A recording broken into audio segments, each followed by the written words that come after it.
Good morning, Facebook. It is a beautiful Thursday morning, and I trust that we are all off to a great day. My name is Krishna Bo.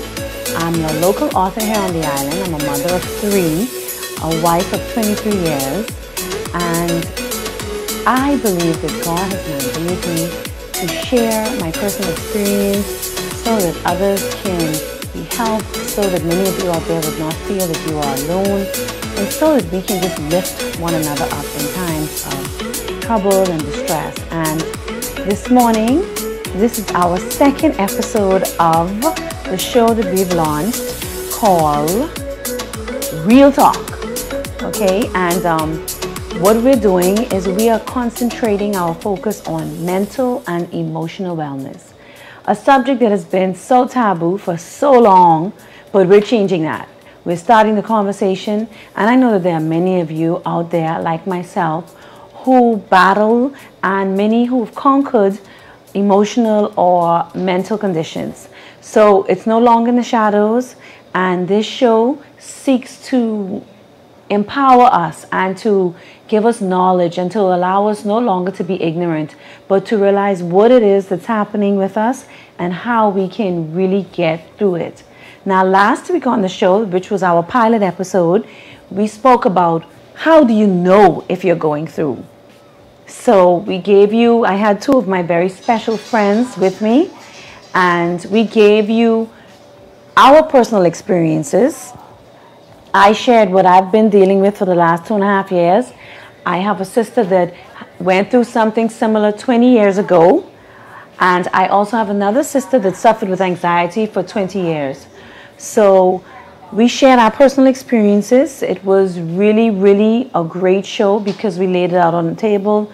There were no bars held, and we did that because we want to help. We know that someone is on the other side of this camera who needed to hear what it was we had to say. And for too many years, for too long, in Bahamian society, and I would dare say Black society, the subject of mental illness has been shunned. So we're putting a stop to that. And with that, we go into what we're going to talk about today. So last week, if you didn't tune in last week and you want to go back and watch the show once this one is done, you can. But we spoke about how do you recognize when you're going through an emotional crisis, and how do we recognize if a loved one, a friend, a spouse, a child, how do we recognize if that loved one is experiencing some type of mental or emotional crisis in their life. So today, we're going to continue from that. And basically, we want to now tell you, how do you get through? Because now that you know, let's say you watched last week, or for those of you who do know, you know what, I am experiencing anxiety. I am experiencing that depression. I may be bipolar, or whatever it is that you may be experiencing. How do you now get through what you're going through? And again, like I said last week, I'm no doctor. The guests that are on the show today, no doctor, but we are just sharing our personal experiences and sharing the knowledge that we gained going through this. So on the heels of that, I'm going to start with some of the methods that I personally use and I continue to use, because as so many of you know, I am still in the process of dealing with anxiety and depression. It is still a reality for me, and I know that these methods have helped me greatly and continue to help me to work through what I'm going through. So I'm going to start with something simple that you may not even think of, and that's diet. Do you know that there are certain foods, certain things that can actually bring on anxiety or bring on depression? And I just want to say that before I started experiencing these conditions myself 2.5 years ago, this stuff seemed so trivial, so unimportant. But I've realized that incorporating all of these strategies and these methods into my daily life has really helped me tremendously. And I hope that by sharing them with you, that they can do the same for you. So, diet. You know, I made some notes, and we've heard it all the time. Fruits are good for you, vegetables are good for you, whole grains, and it's really true because these foods contain a lot of the nutrients and a lot of the vitamins that our bodies need. So don't think that if you're going through an emotional or mental crisis that the way you eat may not be actually affecting you or may not be playing a part in the severity of your condition. So diet. The experts call it dietotherapy. I think I pronounced that correctly. Dietotherapy. And that's watching your diet. And some of the things that you need to do in relation to watching your diet is also to look at the supplements that you're taking. I didn't even realize before I went through this that vitamin B, guys, can really help to boost your mood. It can really level out your mental state. I mean, there's a lot of biology behind it. There's a lot of science behind it. But you can research that further for yourself. But I'll just say to you that, intake of vitamin Bs is very important. Also, the intake of the omega-3 group, flaxseed oil, that type of thing. Again, that is very important because when you are nutritionally deficient, I have learned that this can really play a major role in your mental state. So I just wanted to tell you, oh, I see Carol on. Good morning, Carol. Good morning, Shanera, my schoolie. Troy, good morning, cuz. How are you doing? You all continue to tune in. But I didn't realize that my diet and nutritional supplementation really could make such a big difference. So if you're going through a mental crisis, if you find that you're anxious a lot, or this can even work for persons that you may not what you have called a mental crisis, but you may still be going through a hard time. You may be going through some dark days. You may not actually have something chronic, but this can also help for that. So your vitamin Bs, your omega-3s, your vitamin Cs, and women, your magnesium. And again, I'm just learning all of these things from friends and family and just different resources that I have searched out to try and help myself get through this. And I have myself a glass of magnesium powder and water every night before I go to bed, because you may not realize it, but magnesium has a calming effect on the body. And when again you're deficient, it can bring on a lot of anxiety and other things. Now, a lot of my stuff will be focused toward anxiety and depression because personally that's the bulk of what I experienced. So a lot of the tips that I'm giving will focus directly on that. Okay, so that's the first thing. Dietotherapy. And then you must know that there's some things you gotta avoid. For me, I was a coffee drinker. Love my coffee. I love coffee. I still love coffee. And every morning I would need to have at least a cup of coffee. And one of the things that coffee has is caffeine. Caffeine, listen, if you're going through anxiety or depression, caffeine is not good for you. It's going to give you a temporary high, but you're going to come down lower than you were before you started.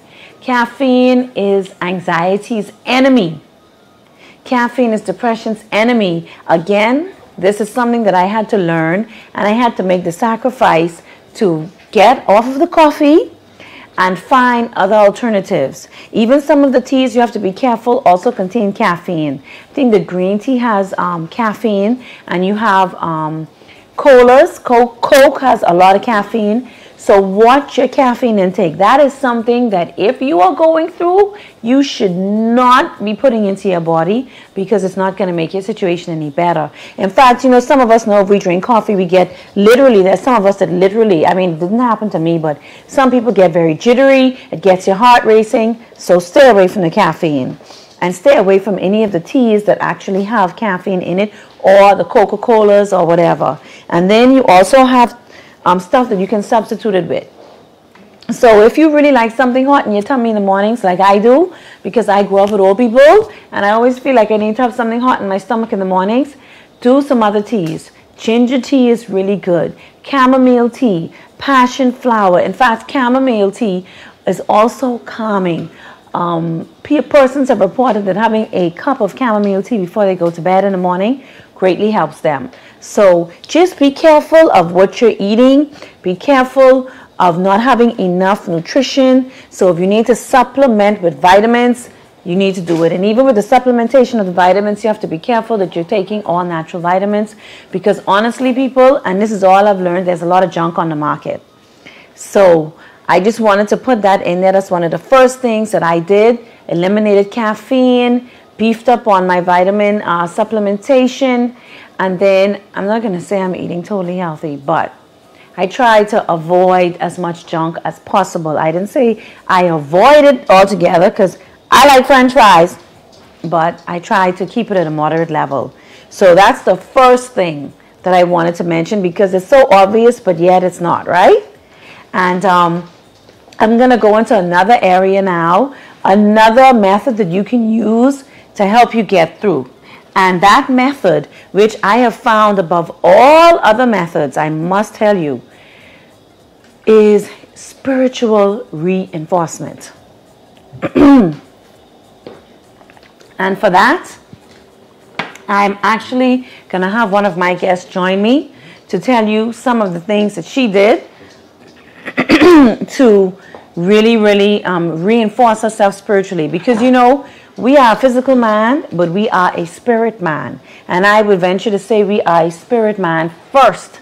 So spiritual reinforcement, I would say, above all of the strategies and the methods that we're going to mention, was one of the strategies that helped me the most. Now, I am a believer, for those of you who know me. So, of course, my first refuge was God. And I feel like faith in Him, prayer, listening to persons who are going to lift you up, remembering His promises, because we know that anxiety, really at the crux of it, is fear. And fear is false evidence appearing as real, because it's really not. What is so terrible about anxiety is you're fearful, but most times you're fearful of something that is not real. It's something that has, your mind has ran away with you. It's something that has never actually happened. It may be something that is never ever going to happen. And this is the bad, horrific side of anxiety. So when you can realize that what you're being fed, what your mind is conjuring up is not true, but it's actually false, then you can use the word of God to combat it, because God is a God of truth. But we know that Satan is, as the Bible says, a father of lies. So spiritual reinforcement, and that can come in, like I said, many different ways. I know for me personally, pray. You hear it all the time. Prayer changes things, and it really does. It really does. Some mornings, my mornings are especially difficult, and some mornings it's the prayer alone that really just gets me through. I remember that no weapon formed against me shall ever prosper.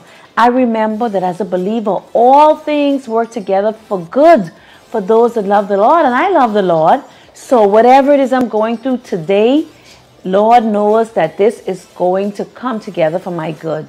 It has already really started, because even in my pain, even in my darkness, I am here talking to you today. And the amount of messages and the amount of inspiration that we have gotten just by sharing what we've been through has been phenomenal. So we have to remember God's word. You want to go to scriptures that speak to wellness. You want to go to scriptures that encourage you that God is with you, not against you. You want to go to scriptures to tell you, you know, you can do all things through Christ which strengthens you. You want to go to Philippians. You want to go to where Paul says, be anxious for nothing, but in everything in prayer and supplication. These are the things you want to do. You want to listen to men and women of God who are gonna, while your mind is not where it should be, it's going to encourage you to listen. You're going to get through this. God is with you. It's going to work out. So spiritual reinforcement is very important. And on that note, I want to introduce my guest. I mean, I don't know if she could even be called a guest now, right? But this is my good sister in the Lord. And last week, she shared her story of what she experienced, which was not anxiety and depression, but it was psychosis. And I just want to say good morning, Nora. Good morning, Krishna. Nice to see you. Good to see you too. And Nora is like my right hand. I mean, we are such good friends, and that's why they say out of what can seem such a bad situation, you can have a lot of good come out of that. And for Nora and I, it's been a deepening of our friendship and our relationship. Yes. You know, Nora's my kind of woman. She's really real. And I'm just going to ask her to share maybe like 2 of her strategies that helped her get through. Because we know that we said, now that you know you're going through, how do you get through? And we want to make sure that this show was really helping. So, Nora, okay, the floor is yours. How did you use, what did you use to get you through when you were really in the heat of your mental crisis? Okay. Good morning, viewers, Facebook and YouTube. Just remember to subscribe to our YouTube channel. I don't know if you got to say that, but subscribe. I didn't. Yes, to our YouTube channel. And first and foremost, I know when I was going through, I had to have spiritual songs on. Right. Yeah, spiritual songs that will uplift your spirit. And when you're going through, God has a way of using every song to speak to your situation. Yes. And that was great for me. And through going through, you have to learn how to forgive those that did you wrong. And forgiveness is the key. And so you have to forgive the persons that wronged you or the person that you think wronged you, as well as you have to forgive yourself. If you did anything wrong, you know, forgive yourself, because God loves you and he forgives you. So you have to forgive others, forgive yourself. And when you do that, you know, God has a way of opening up, you know, what he wants to tell you through his word as well. Like Krishna said, you have to speak the word. Yes. You keep me in perfect peace whose mind is stayed on me. Amen. You know, and that was one of my scriptures. And then you have to realize that he loves you unconditionally. If you sin before, he understands. You sin after, he understands. You sin now, he understands. He will forgive you. So just remember that his love is unconditional. His forgiveness is limitless. So, you know. So that was one strategy that you used, which I'm calling that spiritual reinforcement. Yeah. And I think we both agree, both of us are believers, we both agree that that was a very, very, very, I think the most significant strategy that was used as we experienced what we experienced. Now, are there any other strategies? I spoke to them before you came on the show, before I introduced you, about diet. I told them about their vitamins and stuff like that. So are there any other strategies apart from spiritual reinforcement that you use to get through? Well, my diet was terrible because, you know, financially, it was not good. So you wanted to get your fruits, you wanted to get your all your vegetables and stuff, but you know, some of you out there only can eat what you can afford. Amen to that. So you have to eat what you can afford, but what you could do is go out walking 30 minutes a day, you know, just to get, you know, that vitamin D. So is that something that you did? Did you do physical? I couldn't do that. I had 5 children, but I know, you know, you could do it. 5 children. You know, so she's a boss. I couldn't. I used to go in the parks. Oh yes, I used to go in the parks. So when I go in the parks in the evening, that was very good, just to get the children out, burn some of that energy out of them, you know, and that helped me out pretty well. And yeah. And what Nora's talking about, which is what I'm going to go into next, another strategy. So if you're keeping count, right, the first thing would have been your diet, what we call dietotherapy. Apparently that is the clinical word. Yes. Right, where we look at supplementation. And the second thing would have been spiritual reinforcement, which is what we did. I mean, no doctors told us this. This was just what we did, believing in the faith that God can really help you through this time. So we're going to go into what Nora just said as well. When she said physical exercise, walking, the experts call it physiotherapy. That's what the experts call it. But basically, it sounds like a big word, but all it is you getting outside, exercising, trying to get your heart going. Because again, you look at these things and you disregard them. But if you're going through a mental crisis, this is something that can greatly help you, rejuvenate you. Physical, yeah. Yes, because we are spirit man and we are physical man, right? Yes. So we have to take care of both. And a lot of times when we're going through a crisis, we have to be even more diligent about that. So physical exercises. 3 times a week minimum, at least 30 minutes. For me personally, I go almost every day. Again, because I know that it helps. And even though you may get up, and I know for those of you who are in the throngs of anxiety and depression, you don't want to come out of bed. I understand that, because I don't want to come out either. But I force myself to come out of bed, and I force myself to get on the streets and to just walk, because physical exercise biologically has been proven to improve your well-being. So again, this is another strategy that you can use. My husband Cliff, he has realized this, and even when I don't want to go, he's adamant about pushing me and carrying me out and going out with me. If you feel like you're not capable of going by yourself, if you can enlist a friend or a family member to go with you, because I know it can get so bad that you can really be afraid to actually go out by yourself. You don't want to go out by yourself. No, because I went through that. So enlist someone to take you out. And that's what they call physiotherapy. And under the banner of physiotherapy, we also have, and again, I think before I went through this, these things seem so stupid to me. Yes. You know, like I didn't think, and I would see people doing it, but what about massages?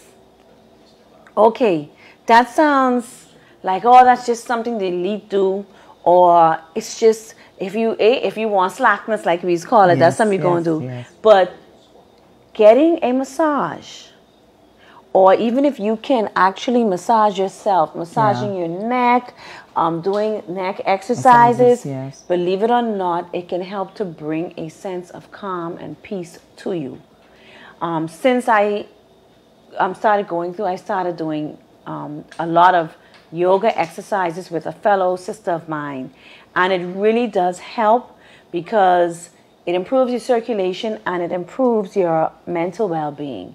So I know sometimes the things sound like, that's not really going to help, but trust me, if you're going to get through and get through successfully, you're going to have to work.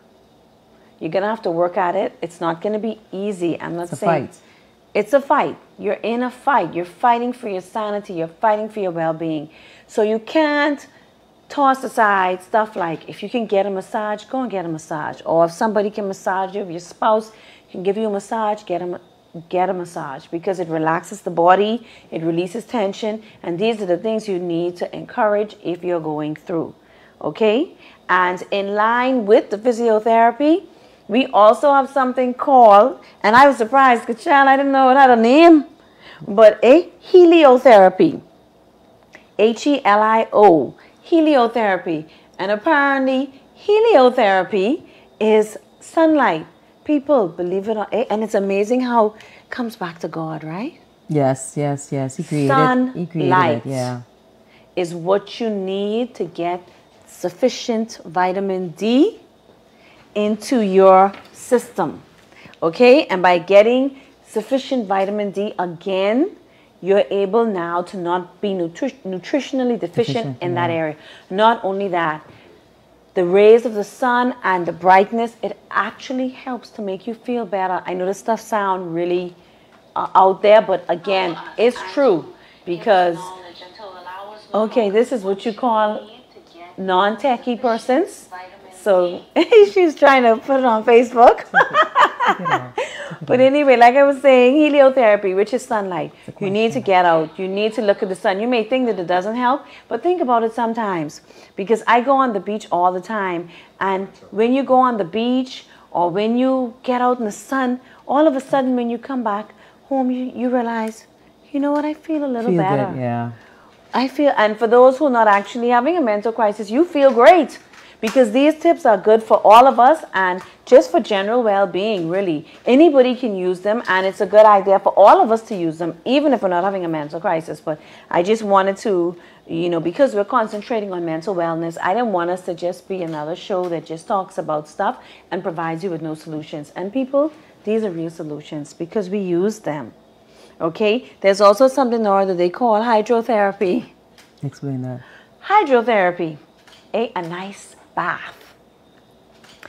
Soaking in the tub, and you can use Epsom salt, because guess what I realized?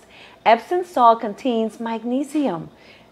Earlier in the show, we spoke about magnesium and its wellness benefits. So Epsom salt, if you can't go in the ocean, because we live in the Bahamas, people, just go in the ocean. Everybody else enjoys Ocean it. is filled with magnesium naturally. But if you feel like you can't reach the ocean, which is called, apparently by the experts, hydrotherapy, go in your bathtub. Yes. Put some, fill it up. Yeah, put some candles, put some of that music on that just inspires you, and just relax. Or try to relax. I know that's hard to say to anxiety sufferers, but try to relax. So that's another strategy that you can use.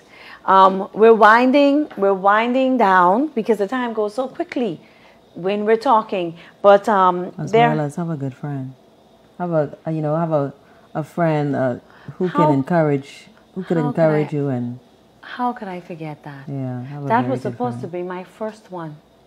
We mentioned it last week, but I wanted that to be actually one of the first things that you need to do if you're going through. Disclosure. Disclosure to a friend, to a family member, to a spiritual leader, to a counselor, to a professional. Because when we go through therapists, they ask the hard questions. So, they'll have to ask you because they want to know the root of why you're going through. Right. So they have to find out the root. And like I said before, sometimes it may be unforgiving others or unforgiving yourself, not forgiving yourself. Right. As well as the cares of life. All the cares of life gets to us. When you can't pay that light bill and that water bill and everything, and you trying to figure out how this can happen. And then the scripture says, I am God, I supply all your needs according to my riches in heaven. So you have to keep on saying that. I mean, you have to use strategy. You can't get your hair done like you used to. You can't get your nails done like you used to. So you have to, learn the seasons of your life. The seasons of your life now is to cut back, be a good steward. And then you'll realize that you're only going through this season, and then in the future you can't go no less than what you are. You only can go up. And what Nora's saying points to another point. And she's learned it by trial and error and through her faith in God. But what Nora's talking about is psychotherapy. And that is what the experts, and if you dig deeper into anxiety and depression, you will see that many professionals, psychologists or psychiatrists, they use what they call cognitive thinking strategies. And cognitive thinking strategies are exactly like what Nora just said. Coming to a place in your mind where you realize, okay, this is not the case. That there's several different types, but Nora just mentioned one of them. Knowing that the Lord will supply your need, even if in the moment it doesn't appear so. Yes. Having faith. And knowing that, and for anxiety sufferers, knowing that what you're imagining in your mind is not real, or what is the worst case. Trust me, there's a lot of strategies. And this is one area that I want to touch on, the psychotherapy part of things. Because again, you know how we black folk go. And no pun to my race, I love you all. But you know what they say about black people? We don't go to therapists. Hey. And I'm going to tell you. We need, Clock into that. If you tune into that mindset and you're going through a mental crisis, you're shooting yourself in the foot. Because therapists can be extremely helpful during a mental crisis, during an emotional breakdown, during periods of your life where you are extremely anxious or you're in a depressed state. A therapist, be it a psychologist, or a psychiatrist can be, or a counselor for that matter, can be extremely helpful, like Nora said earlier, to help you. Because a lot of times when we do go through stuff, there is a root cause. As she mentioned last week, Nora, and she disclosed it herself, so I can disclose it. As she mentioned, in her childhood, she was molested, and 20 years later, it was manifesting itself in her life. And that is what happens. A lot of times we don't even realize that we have a lot of junk going on. For me, I think that the fear of dying through sickness was what triggered mine. So going to a therapist is really important. My cry is just the fact that there is a lack of them on the island, a real lack. Because to my knowledge, like I said before, we used to have a psychiatrist, Dr. Turnquest. Yes. But she has since retired, I've learned. So there is no psychiatrists that you can actually go to a private clinic and sit down and see, which is amazing. But well, I don't know. Wyona Pratt is not a psychiatrist, but she's pretty good. She was pretty good to me, because with Wyona Pratt, I mean, when I was back in the day, when you walk into her office, she made the office sound like I am glad I'm here. It's rescue, which is very important to a person yeah. going through an emotional crisis. Yes. So we want to get Dr. Pratt on eventually. I'm hoping to get her on the show. But like Nora said, I don't think she is a psychiatrist per se, but she's pretty good. But she has dealt with a lot of folks who have gone through, and still dealing with a lot of folks who have gone through emotional crisis. But I think you should try your best. I also think, and again with this show, we are trying to bring you solutions. So there is also a psychiatrist that someone told me that comes over once a month. Now, we know when you're in the heat of battle, Lord knows it, once a month ain't good enough. But it's a start. So I believe that the gentleman actually practices at Lucayan Medical. And you can call there if you really feel like, you know what, it's time for me to see someone. You can call there and see how that works out. I encourage, if anybody has any information about any therapists or counselors on the island that they know of, please message me, let me know. And as the show continues, I can continue to give the information to our viewers so that they can seek the help. But we are really lacking in that area. So if you are aware of anyone that you feel can really help or is in that field, I want you to let us know. But just want you to know that psychotherapy, which is seeing a therapist or a psychologist or a psychiatrist, really needs no longer to be a taboo subject. Because they, like I say, they get to the root of the issue. When you find what is the root of the issue, you can actually deal with what is battling in your mind. And then persons like who goes through psychosis, you can't tell them what they're saying is not real. Right. Because it's their reality. So what the psychiatrist does is psychiatrist meet you where you're at. And when they meet you where you're at, they then talk to you and ask you the hard questions, and then it bring it to the forefront of your mind and you say, oh, that's what's going on. Mm-hmm. And for me, I realized that I had to forgive, because I even went up to putting the person's face in the newspaper and say, I thank you, whatever, and I love you, and whatever, we went through. I did that because I had to do something to get out of this, because even when my pastor came to the house, I had the fear of him just leaving the house because something might have happened to him, an accident. Wow. So it was really, so you have to deal with things that, that you just have to deal with it. Just so the therapist, the psychiatrist, the psychologist get to the root of the situation, and then now you can deal with what is going on in your reality. Exactly. So, exactly. How are we looking for time? Okay. All right. Okay. Trying to keep the show within 30 minutes because we know you all lead busy lives. So we were trying to keep it within 30 minutes. So I will tell you about one last technique, and then let's just finish cover two more strategies. Oh yeah, as well as when I realize it, I see Kevin Ewing is on. Hi, Kevin.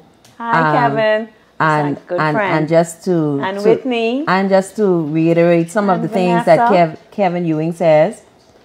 Sometimes it's generationally. Right.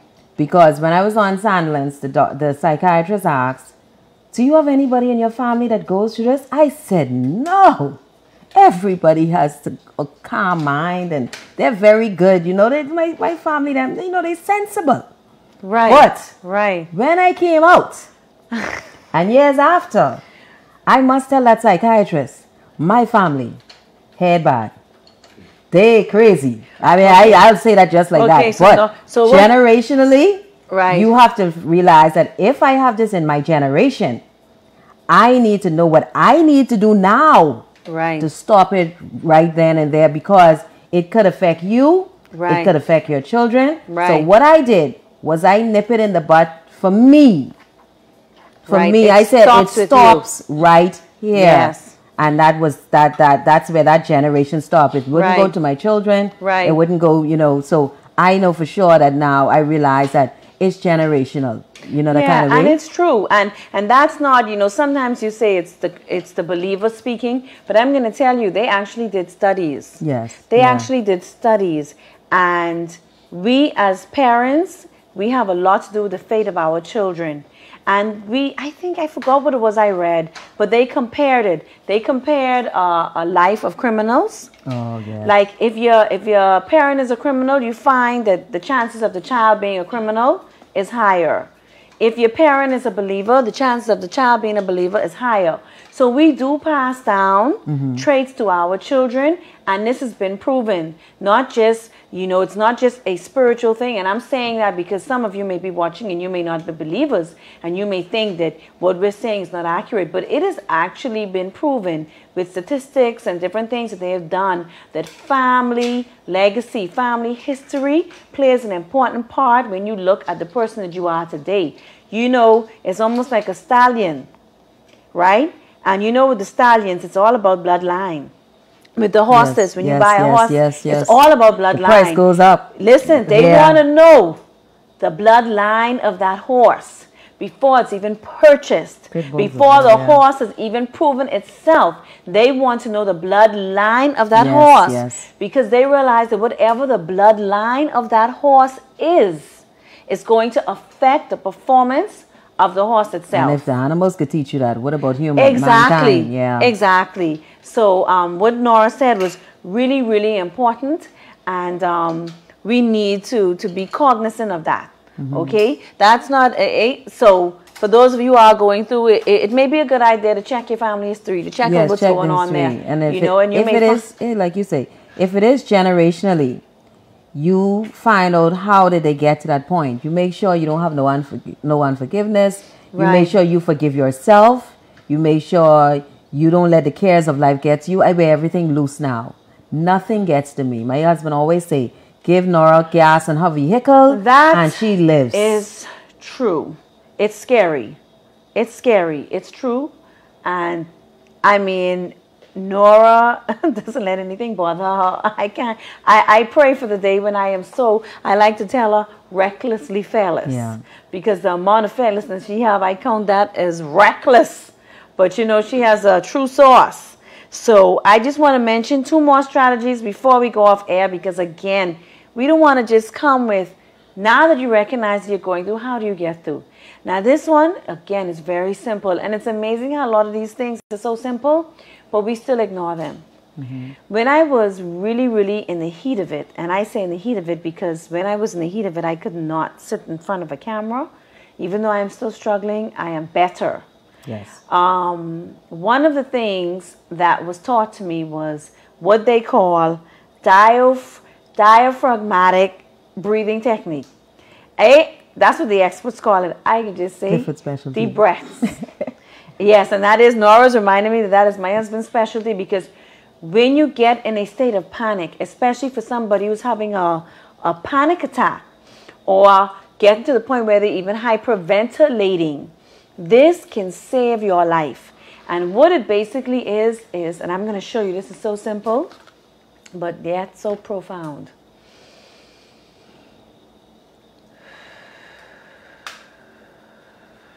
Deep breath in, using your diaphragm. Letting it out. Simple, but it can calm you down. It really can. I've used it. There have been times where I got in such a panic that my husband just had to hold me and shake me and say, breathe, Krishna, breathe. And if you do that repeatedly for about 10 times, you will find that you will get more oxygen into your lungs and that your heart rate would start to decrease. Because one of the things that happens, especially when you're in a full-fledged panic attack, your heart is going to race. Your chest can hurt. You literally will feel like you're having a heart attack. That is how it feels. And unfortunately, that sends you even into a further panic. But breathe, people, breathe. I know it sounds simple, but it's a technique that I use even now. The other day I was in church and I just felt so overwhelmed. I felt very anxious. And again, Clifford just held my hand. He said, breathe. He reminded me. Yes. And so I just took a couple of those. On average, a minimum of 10. But even if you do 10 and you feel like you're still not calm enough, continue. And that really helps me out a lot, because sometimes you may be in a public place. For those of us who suffer from anxiety, you may be in a public place and it may come on you. Flying airplanes, some persons. Right? Oh, Jesus, come on, man, I fly in airplanes. Even before I was going through this, it used to, oh my goodness, I got to breathe like 100 times. But whatever the situation is that brings it on you, it can come on you in a public place. And if you can learn how to breathe, believe it or not, you can, in many cases, stop yourself from going to the RAN or having a hospital visit, because it will calm you down if you can focus on the breathing and get it done. So I just wanted to mention that. Simple, but can really help a lot. Yes. The last thing that we're going to talk about, Nora, and this is a very controversial topic. Depending on who you talk to, it may be no or yes, but medication. And I want to bring that to the forefront because there's a lot of controversy that surrounds medication. I'm one of those. I'm not a, quote, medicine taker. And for me, this is a struggle. It still remains a struggle because even though, you know, we have a flu or we have a cold and we think nothing of taking a Theraflu or taking an antihistamine or a decongestant, no problem. But you have a mental condition and you feel like, okay, I shouldn't take anything. Or you feel like, for me, I know that a lot of the medications that are out there to treat anxiety especially can become very addictive. Yes. Or so you fear becoming dependent. And for whatever reasons it may be, or you may be a believer. And in some cases there are believers who believe that any mental condition can be solved totally spiritually. And when I say that, with no intervention of meds, with no intervention of a lot of other things. But there are some symptoms that you're going to need meds for. Because when I was going through psychosis, imagine 24 hours you're awake. Right. It will cause you have more hallucinations. So if you're not sleeping, they're gonna have to put you on something at least to allow you to sleep. Sometimes 30 minutes is better than none at all. Right. Because it's gonna get worse if your loved one or you are not sleeping. And that is true. And Nora's right about that, because I experienced that myself. There was a period where I just could not sleep because anxiety has your body in what they call a fight or flight response mode. So you're hype. You're very alert. And what that can do is that can stop you from resting. So even when night falls and the body needs to rest, because it's in such a state of heightened anxiety, the rest won't come. And I got to the point where that was happening to me and I couldn't sleep. And eventually it got so bad that I had no choice but for that, during that period, to take something to allow me to rest, because like Nora says, once you become sleep deprived now, your mental condition is going downhill, and it's going downhill fast. And I don't want anybody to think that we are advocating medication per se, because as it relates to mental conditions, the best route, if you can do it, is always to do it without medication. That is the best route if you can do it. But that is not always. I don't think in any case you can do it. Why I say that? Because we're spiritual being and we're physical being. If the mind is not at rest, the physical is attacked. So now you have to put the physical at rest so the mind could stop thinking. Because you have thoughts bombarding you. So if you sleep or if you rest, you have a moment to just stop. The mind isn't moving. So I would say, now if you find out today, okay, right now, this is what's going on, and you know what trigger it, peace be to you. You could deal with that. But when you have it in a state, even if you go as long as a week without sleep, you don't even need a whole week. But if you go a week without sleep, trust me, you'll be in the middle of the road just like I was. Right. Because you're hallucinating, you're seeing everything that is not there, and you just like you say, you're alert. Rest so is you're gonna paramount. need some type of medication that leads to relax the physical. And in relaxing the physical, then that's where those spiritual sounds come in to deal with your mental state, because the Bible states that I have no man like-minded to take care of your state. So I will send you Epaphroditus. So I will send you Onesimus. And he was talking to Timothy, and he was talking to the Galatians. So if he has no man like-minded to take care of the state, you must have something that minister to your mind when you already medicate the physical. Well, I think Nora explained that very well. Yeah.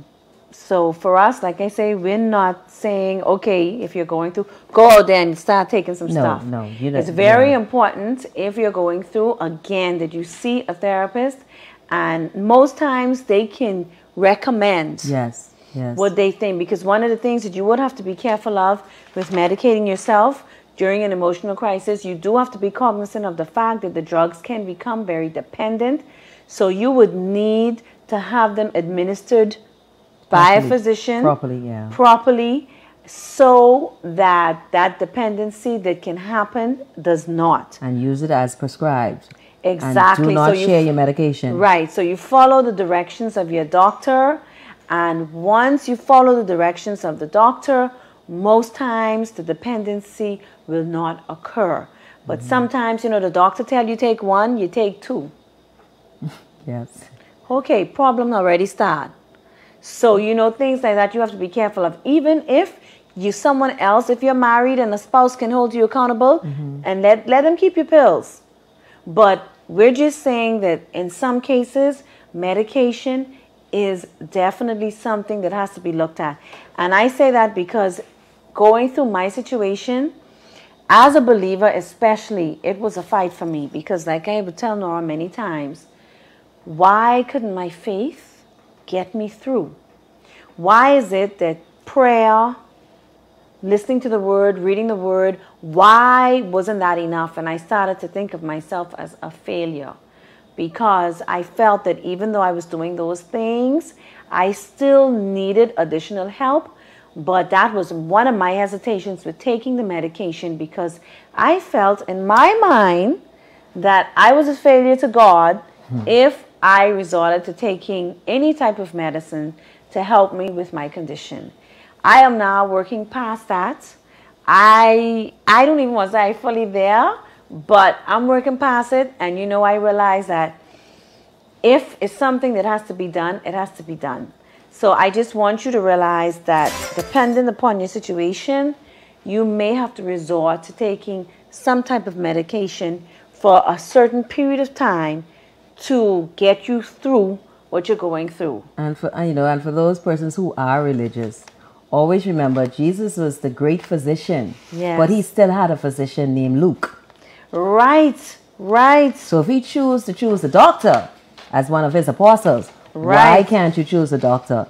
Right. To help you with your situation. So, right. Right. So I hope that this show has been really helpful for you. We've really tried to make it very practical. Yes. Next week, God's willing, we're looking to have a psychologist on, or someone who's actually in the field of dealing with emotional distress and mental conditions. But I hope that some of the things that we said really resonated with you, and that if you are suffering, that some of these things would really help you get to where you need to get. Nora, do you have any closing words for our viewers? Well, I just want y'all, please, forgiveness is key. Forgive yourself. Forgive others. Don't let the cares of life get to you. Please do not let the cares of life get to you. As much as you could, wear everything loose. Every single thing. The enemy could get to you by just using your children, using your husband, using the call from the bank, using the call from any other area. So just remember, just wear life loose. Live this world as you're only passing through. 2,000 years ago, the people that were living 2,000 years ago, they're not alive today. So that means we're only passing through this system. So don't let it, stress you out or worry you. Easier said than done when you're going through anxiety, yes. But it's good to hear it because yes. it's what you need to hear. Yes. It's what you need to hear, and it may sound radical to many of you, but for those of us that have a predisposition to anxiety, if you know that you're one of those persons, you get anxious very easily, you can go into depression very easily, then you have to do what the Bible says, guard your heart. You have to now ask God to give you wisdom. And these are strategies that we're hoping, this is wisdom. Yes. Even with the medication, God gave man the wisdom to create these things. God gave all physicians, if we believe that he's our creator, then we know that he gave all physicians the wisdom, and all the scientists the wisdom to come up with these various things to help us as we go through. Yes. Because many of you will, you'll go to the pharmacy and get a decongestant. You'll go and you'll take a painkiller. You'll go and get a laxative if you're constipated. So in a lot of cases, a mental condition is just that. It is a mental condition, and it is a condition, and conditions need to be treated. So we want you to be open to all of the suggestions that we made. I pray God's blessings on you all. Thank you for tuning in. I see my number one, Michelle Grant. Hey, you've tuned in from TI, y'all. And Whitney. Hey, glad to have you with us. And Whitney Bean. And Whitney, I grew up in TI, so I grew up in TI. My parents grew up in TI, so I could do the TI accent real good. But y'all, you down there in Turks, thank you for tuning in. You're always such a supporter. And like you said, knowledge is power, people. Knowledge is power. So we hope that what we've said really help you on your journey, and as you continue on with your week, I pray God's blessings on you. I want to say a big thank you to my guest, Nora. She's always such an insight, and we just want to keep it real here on Real Talk, okay? Keeping it real, putting ourselves out there, making ourselves vulnerable. So have an awesome Thursday, Facebook family, and may God's blessings richly abide with you this week. Goodbye.